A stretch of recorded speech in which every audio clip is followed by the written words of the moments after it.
अस्सलामुअलैकुम नाज़रीन, OPTV global के प्रोग्राम रीब्रांड पाकिस्तान के साथ अर्शद अफजल आपकी खिदमत में हाजिर। नाज़रीन, जैसे कि आप जानते हैं, हम अपने प्रोग्राम में बात करते हैं हर उस पर्सपेक्टिव, हर उस पॉइंट, हर उस सिनेरियो पर जिसमें हम पाकिस्तान की रीब्रांडिंग कर सकें और पाकिस्तान की एक पॉजिटिव इमेज को दुनिया के सामने प्रेजेंट कर सकें। डिफरेंट डोमेन्स पे बात करते रहते हैं, डिफरेंट टॉपिक्स पे बात होती है, IT को लेकर बात होती है, एजुकेशन सेक्टर को लेकर बात होती है, टेक्सटाइल इंडस्ट्री को लेकर बात होती है। लेकिन आज हम जिस टॉपिक पे बात करेंगे वो है ब्लू इकोनॉमी। आज के प्रोग्राम में बात करने के लिए हमारे साथ हमारे गेस्ट मौजूद हैं मेजर SM नदीम साहब। SM नदीम साहब के बारे में बताते चलूँ कि आपका एजुकेशन सेक्टर में बहुत ज़्यादा एक्सपोजर है। Apart from that different industry से आपका बहुत ज़्यादा एक अफिलिएशन रही है। उसके अलावा आप तज्ज़ियाकार भी हैं, आपके तज्ज़िये आते डिफरेंट चैनल्स पे आप देख सकते हैं। नदीम साहब जो है वो PhD भी कर रहे हैं। नदीम साहब से बात करेंगे और पूछेंगे, सबसे पहले पूछेंगे आप PhD किस चीज़ में कर रहे हैं और फिर हम आएंगे ब्लू इकोनॉमी की तरफ। अस्सलाम वालेकुम नदीम साहब, कैसे हैं? वालेकुम अस्सलाम, माशाअल्लाह, अल्हम्दुलिल्लाह, अल्लाह करम है। Thank you for inviting me in your programme. Thank you sir. Nadeem sahab, सबसे पहले तो आप ये बताइएगा कि PhD आप किस फील्ड में कर रहे हैं? देखिए, मेरा PhD एस्ट्रोनॉमिकल फ़िज़िक्स में चल रहा है अल्हम्दुलिल्लाह, और मैं फ़िज़िक्स का और IT का स्टूडेंट हूँ। साथ साथ मैं ग्रेजुएट हूँ IBA कराची का भी, मैंने वहाँ से MBA किया हुआ है अल्हम्दुलिल्लाह। बाकी आपको पता है डिफरेंट चैनल्स पे मैं as a analyst, as a defence analyst मैं अपीयर होते रहता हूँ, तो आज आपके चैनल पे भी हाजिर हूँ। नदीम साहब, आज जो हमने टॉपिक चूज़ किया है थोड़ा सा डिफरेंट टॉपिक है, लेकिन it's the need of the time, blue economy. सबसे पहले तो मैं चाहूँगी कि इस प्रोग्राम के तवज्जुह से आप हमारे ओवरसीज़ पाकिस्तानीज़ को और बाकी जो लोग हमारी व्यूअरशिप है उन सबको ये बताइए कि ब्लू इकोनॉमी एक्चुअली है क्या।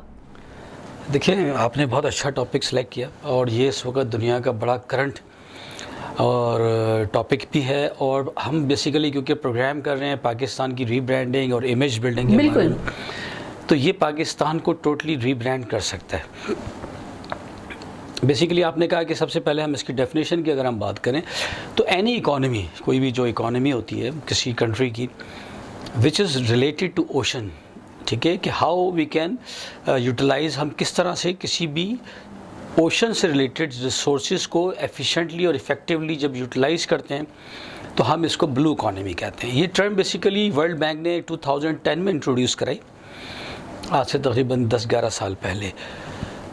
जो वर्ल्ड बैंक की डेफिनेशन है जो उसको डिफ़ाइन करता है वो ये कहता है कि ये बेसिकली एक सस्टेनेबल कमर्शियल ग्रोथ है, ठीक है, और इसके साथ साथ ये आपको प्रमोट करती है और इम्प्रूव करती है आम आदमी की लाइवलीहुड को, और साथ साथ क्रिएट करती है जॉब्स को, और उसके साथ ये प्रोटेक्ट करती है और प्रिवेंट करती है जो भी आपकी ओशन की जो इस वक्त हेल्थ है उसके इकोसिस्टम को इंटैक्ट रखती है और उसको इम्प्रूव करती है। ये इसकी एक मुकम्मल ऑफिशियल डेफिनेशन जो मैंने थोड़ी सी बताई अंग्रेज़ी से तर्जुमा करके, ये तो इसकी डेफिनेशन है। लेकिन ज़ाहिर है कि अब ये पाकिस्तान के एनवायरनमेंट में अगर हम देखें तो हमें ये सीधी सी टर्म में मैं ये कहूँगा कि जो हमारे ओशन है हमारे पास, जो कोस्टल बेल्ट है हमारी, आपने देखी है पाकिस्तान की, उसमें जितने भी रिसोर्सेज हैं जिसको हम यूटिलाइज करके हम रेवेन्यू अर्न कर सकते हैं, उसको हम ब्लू इकोनॉमी कहते हैं पाकिस्तान से। अच्छा नदीम साहब, अभी आप बात कर रहे थे कि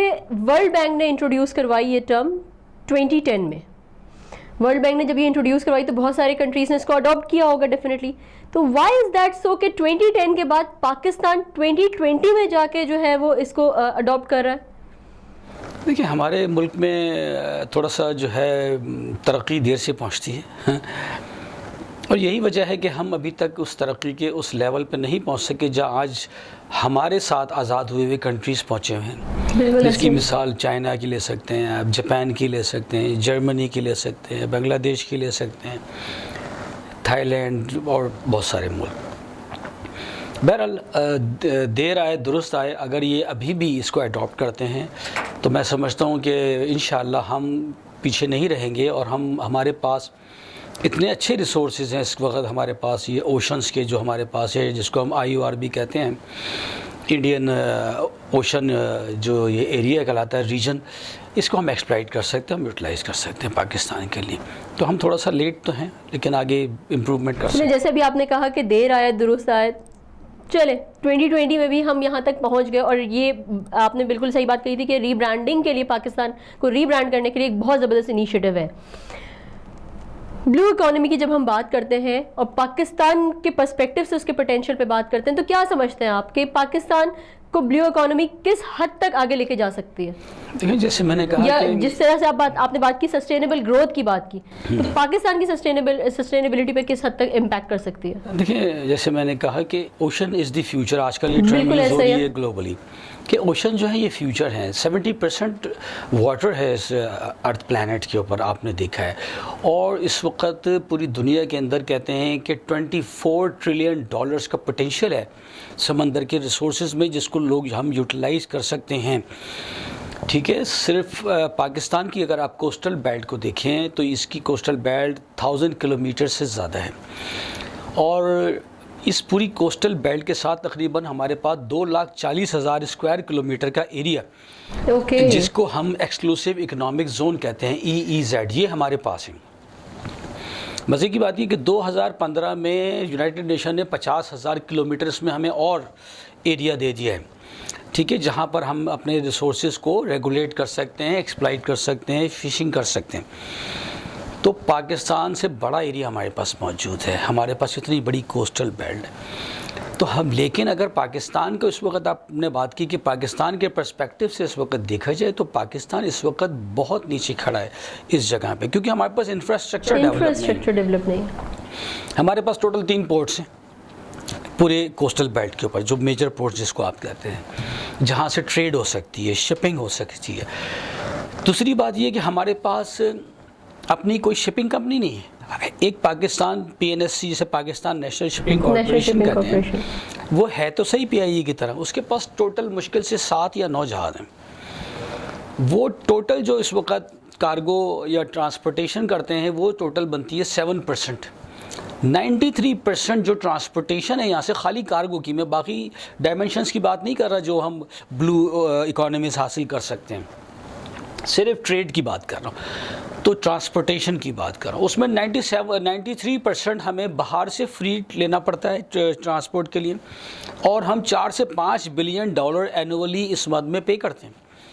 अगर हमारे अपने जहाज़ हों तो यही $4 से $5 बिलियन हम सेव करें, और वो हमारे मुल्क के ही अंदर जो जिनकी शिपिंग कंपनियाँ हों लोगों के पास आएँ, और वो टैक्स भी दें हमें, और हमारे मुल्क ही में वो पैसा आपका जो है वो रिवॉल्व हो। ठीक है, जबकि ये पैसा बाहर चला जाता है पाकिस्तान से। तो हमारे पास इंफ्रास्ट्रक्चर की कमी है, हमारे पास पोर्ट्स की कमी है। अगर हम अपने जहाज़ भी बनाना चाहें, जब जहाज़ हमें ख़रीदना पड़ते हैं, हमारे पास इतने पैसे नहीं होते, जहाज़ हम बना सकते हैं। आप देखिए, हमारे पास सिर्फ एक शिप यार्ड है, इंडिया के पास 76 तो सी पोर्ट्स हैं। ठीक है, और तकरीबन 46 शिप यार्ड हैं। खाली बांग्लादेश की बात करें तो बांग्लादेश के पास तकरीबन 23-24 शिप यार्ड हैं। ठीक है। अच्छा नदीम साहब, जैसे अभी आप बता रहे थे कि इंडिया के पास इतने पोर्ट्स हैं और बांग्लादेश की आपने बात की, तो पाकिस्तान की जब हम बात करते हैं, सही है हमारे पास जहाज़ नहीं है, लेकिन डेफिनेटली जब 2020 को डिक्लेयर किया गया ब्लू इकोनॉमी के नाम से, तो क्या हमारी पॉलिसी मेकिंग में ये सब चीज़ें शामिल थी कि हमें कितने जहाज़ लेने हैं, या हमें मतलब इम्पोर्ट की तरफ नहीं जाना, या किस तरीके से हमें अपने आप को उस हिसाब से इक्विप करना है? देखिए, ये पॉलिसी तो अभी बनी है, लास्ट ईयर 2020 के अंदर इन्होंने डिक्लेयर किया पाकिस्तान में, इमरान खान साहब की हुकूमत ने, कि इस साल को 2020 को हम मनाएंगे as a year of blue economy, right. ठीक है, वो लॉन्च नहीं हो सका ड्यू टू कोविड और तो अभी तो ये स्टार्ट हुआ है। देखिए, अभी भी अगर आप कोई प्लानिंग भी अगर गवर्नमेंट ने की है, वो अभी सरफेस पे नहीं आई है, ठीक है, लेकिन डेफिनेटली इंफ्रास्ट्रक्चर इनको बनाना पड़ेगा जो आगे 10 साल लेगा मज़ीद। लेकिन अभी से अगर शुरू करेंगे तो 10 साल लगेंगे ना। अभी इनको नई पोर्ट्स डेवलप करनी पड़ेंगी, इनको नए शिपयार्ड्स बनाने पड़ेंगे ताकि आप अपने जहाज़ खुद बना सकें। या अभी जैसे इस पॉलिसी के अंदर जो गवर्नमेंट ने दी है, मैं थोड़ा सा उसके बारे में बता दूँ। उन्होंने इंसेंटिव दिया है कि आप शिपिंग इंडस्ट्री कंपनी बनाएं, कोई भी पाकिस्तानी इन्वेस्टर, ठीक है, वो अपनी शिपिंग इंडस्ट्री बनाए, तो उसको उन्होंने 10 साल के लिए एग्जेम्प्ट कर दिया टैक्स से। कोस्टल बेल्ट के ऊपर कोई भी उस एरिया को डेवलप करता है, पाकिस्तान के कोस्टल बेल्ट को, उस पर रिजॉर्ट्स बनाता है, उस पर कोई भी काम करता है, उसके ऊपर आप कह लें कि जो फिशरीज़ के से रिलेटेड कोई बिज़नेस करता है, फूड प्रोसेसिंग प्लांट, जैसे ये फ़िशेस वगैरह जो आती हैं इसको आप फ्रोज़न करते हैं और फिर एक्सपोर्ट कर सकते हैं, उसको प्रोसेसिंग भी कहते हैं, वो करता है, तो उसको टैक्स की एग्जेम्पशन है 10 साल की। अच्छा, एक चीज़, सॉरी, आप जिस तरीके से ये इन्फॉर्मेशन दे रहे हैं ये काफ़ी इन्फॉर्मेटिव चीज़ है, और मैं पर्टिकुलरली आपसे इसलिए सवाल करना चाहूँगी क्योंकि हमारा जो व्यूअरशिप है वो ज़्यादातर ओवरसीज़ पाकिस्तानी से, तो क्या ये सिर्फ पाकिस्तानीज़ के लिए है या ओवरसीज़ पाकिस्तानीज़ के लिए भी है? देखिए, ओवरसीज़ पाकिस्तानी भी आर वेरी मच पाकिस्तानी, वो पाकिस्तानी बिल्कुल, है। मतलब उनको पाकिस्तान के अंदर जो भी चीज़ अनाउंस होती है उसमें बेसिकली हाँ, जो ये मेरा इन्वेस्टमेंट पर्सपेक्टिव था पूछने का, ताल्लुक है उसमें ये ओवरसीज़ पाकिस्तानी ही ज़्यादा इन्वेस्ट करते हैं और यही फॉरेन एक्सचेंज भी आपका भेजते हैं, तो ये बिल्कुल उसमें शामिल हैं और ये लोग कर सकते हैं। बहुत सारी दुनिया में पाकिस्तानी इंडस्ट्रियलिस्ट हैं या पाकिस्तानी इन्वेस्टर्स हैं, ये छाए हुए हैं और इन्होंने बहुत सारी शिपिंग इंडस्ट्री में भी हैं। तो मैं आपके प्रोग्राम के तवज्जुह से उनसे दरख्वास्त करूँगा कि वो लोग पाकिस्तान आएँ और यहाँ इन्वेस्टमेंट करें ताकि पाकिस्तान फ्लोरिश करे और ये ब्लू इकोनॉमी का जो कंसेप्ट है हम इसको लेकर आगे चल सकें। और आपने देखा है कि ब्लू इकोनॉमी का जो वर्ल्ड बैंक की डेफिनेशन है उसमें ये है कि क्रिएशन ऑफ जॉब्स है, ठीक है, और इम्प्रूवमेंट ऑफ लिविंग है कॉमन मैन की, ठीक है। तो ये इससे आप देखें कि आपका पाकिस्तान तरक्की करेगा और ये इस वक्त मैंने जैसे बताया है कि $24 ट्रिलियन की ट्रेड होती है इस ओशन से। 80% ऑफ दुनिया की जो ट्रेड है, देखें ट्रेड रूट्स ज़मीन पर भी हैं, वो उसमें 20% होती है, समंदर के थ्रू आपकी शिपिंग के थ्रू 80% ट्रेड होती है पूरी दुनिया की। तो इट्स अ ह्यूज वॉल्यूम। बिल्कुल, कहाँ 80%, कहाँ 20%। पाकिस्तान में भी आपके पास बहुत पोटेंशियल है, बहुत बड़ी कोस्टल लाइन है। तो अगर ये गवर्नमेंट जो पॉलिसी दी है, अगर लोगों ने इस पर अमल किया और गवर्नमेंट ने भी सिंसियरली इसको लेके आगे चले, तो मुझे उम्मीद है कि 2025 तक हम कुछ ना कुछ अच्छी पोजीशन में होंगे।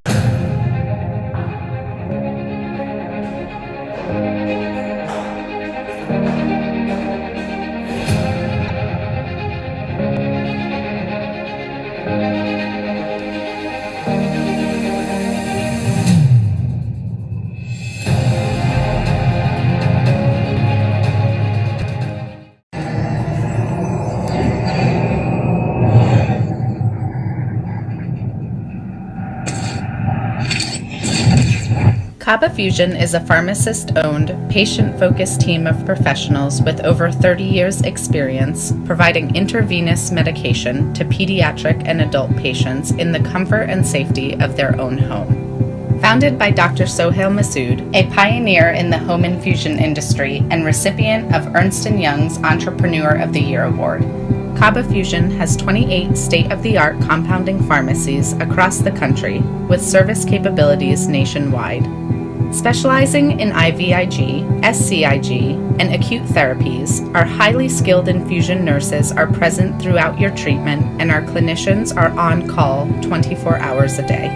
Please visit us at kabafusion.com for more information.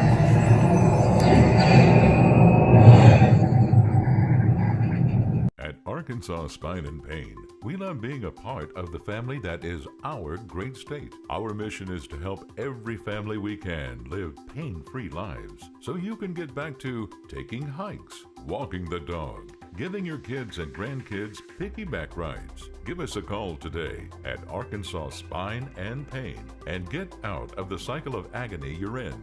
You deserve to get your life back ASAP.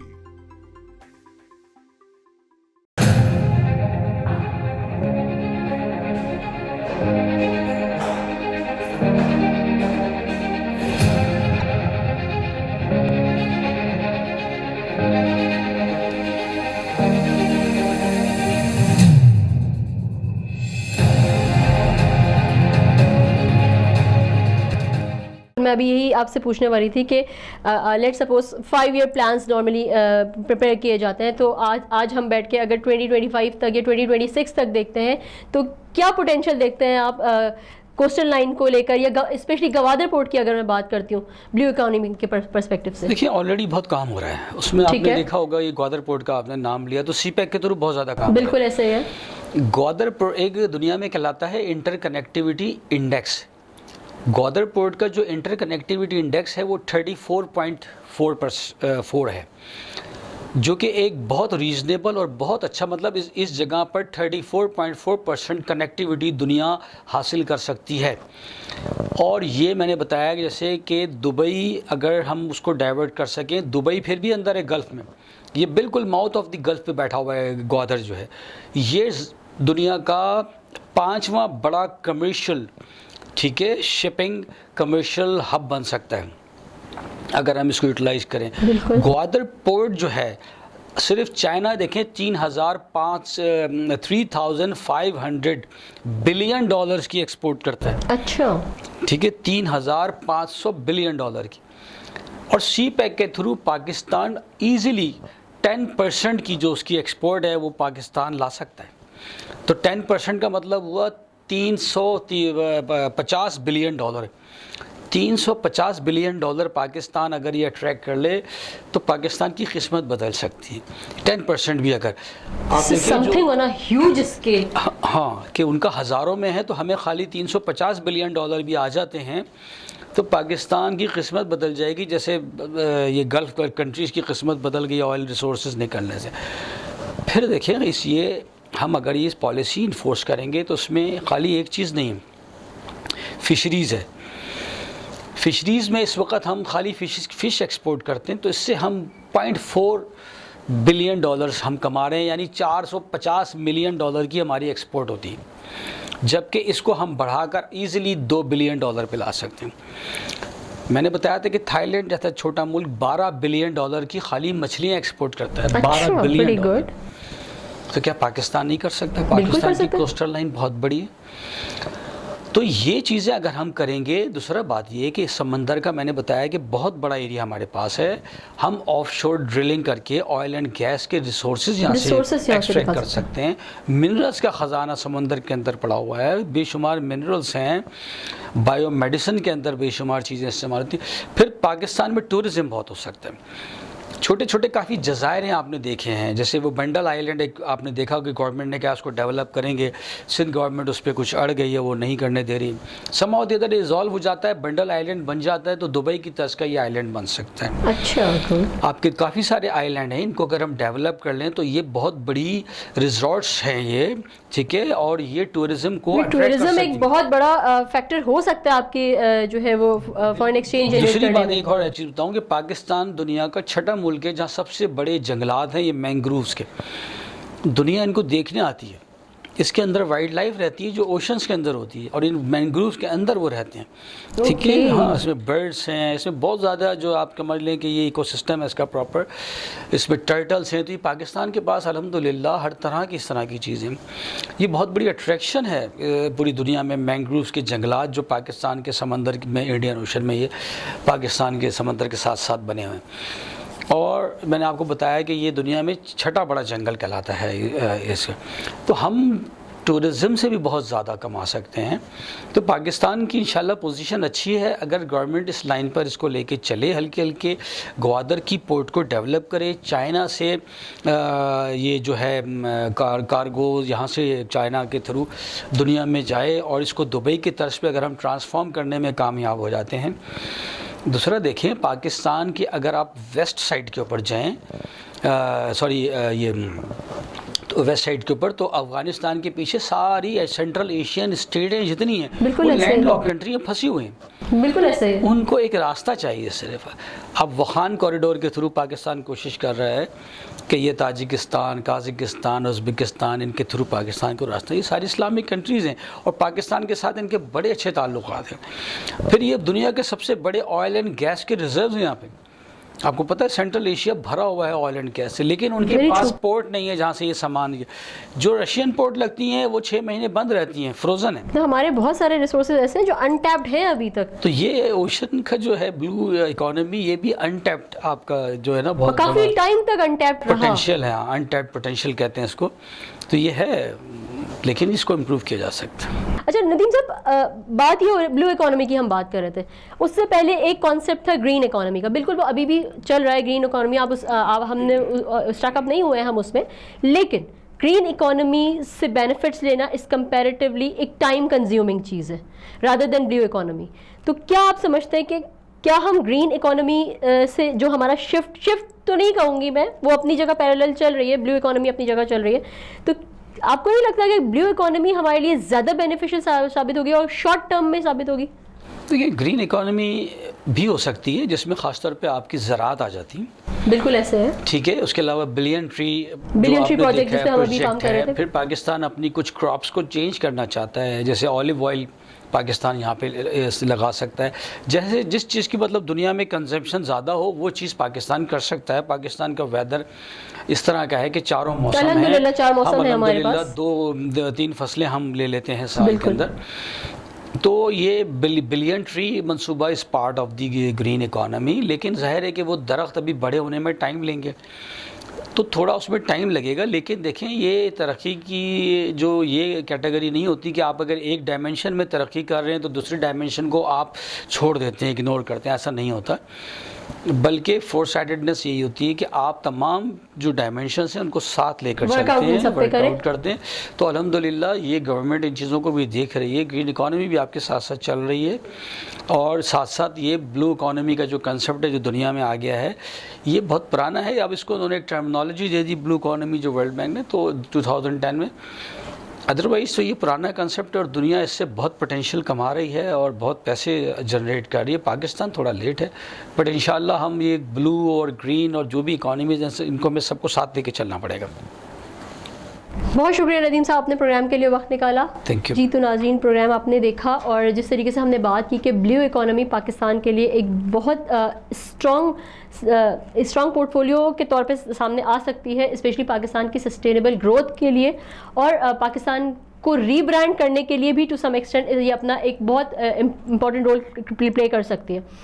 और ज़रूरत सिर्फ इस बात की है कि गवर्नमेंट लेवल पे, इंडिविजुअल लेवल पे, ऑर्गेनाइजेशंस लेवल पे, एसोसिएशंस लेवल पे बहुत सीरियस नोट पे इस पे काम किया जाए, और जहाँ जहाँ हम देख रहे हैं कि लूप होल्स हैं उन पे वर्कआउट किया जाए कि ये जो गैप आ रहा है, जिस तरीके से अभी बात हो रही थी कि हमारे पास जहाज़ नहीं है, उन चीज़ों को कैसे कवर अप किया जाए, इन सब चीज़ों पर हमें काम करना पड़ेगा ताकि हम इससे मैक्सिमम बेनिफिट अटेन कर सकें। इसी पैगाम के साथ अपनी होस्ट अर्शिया को इजाज़त दीजिएगा। पाकिस्तान पाइंदाबाद।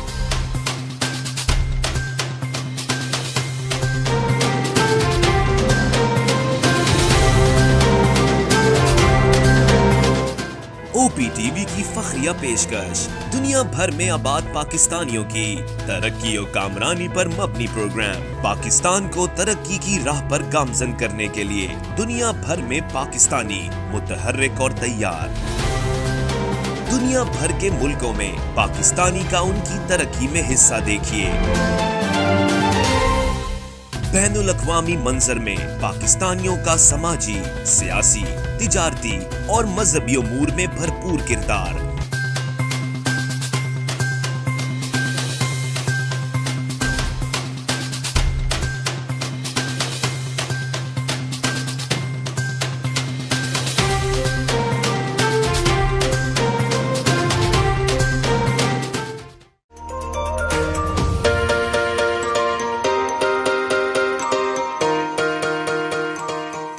सैंटियागो कैनियन कॉलेज का अहम ऐलान। पाकिस्तानी तालिब इल्मों के लिए खुशखबरी।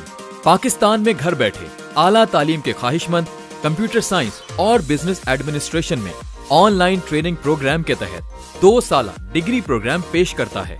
ऑनलाइन पढ़ने वाले तुलबा प्रोग्राम की तकमील के बाद कैलिफोर्निया की नामवर यूनिवर्सिटियों में दाखिले के अहल होंगे। सैंटियागो कैनियन कॉलेज अमेरिका में दाखिलों की जमानत देता है। सैंटियागो कैनियन कॉलेज का खुसूसी प्रोग्राम पाकिस्तान के लिए, आपके ख्वाबों की तामीर, आला मुस्तकबिल की तामीर। आज ही दाखिले के लिए मंदरजा झेल नंबर्स पर राब्ता कीजिए।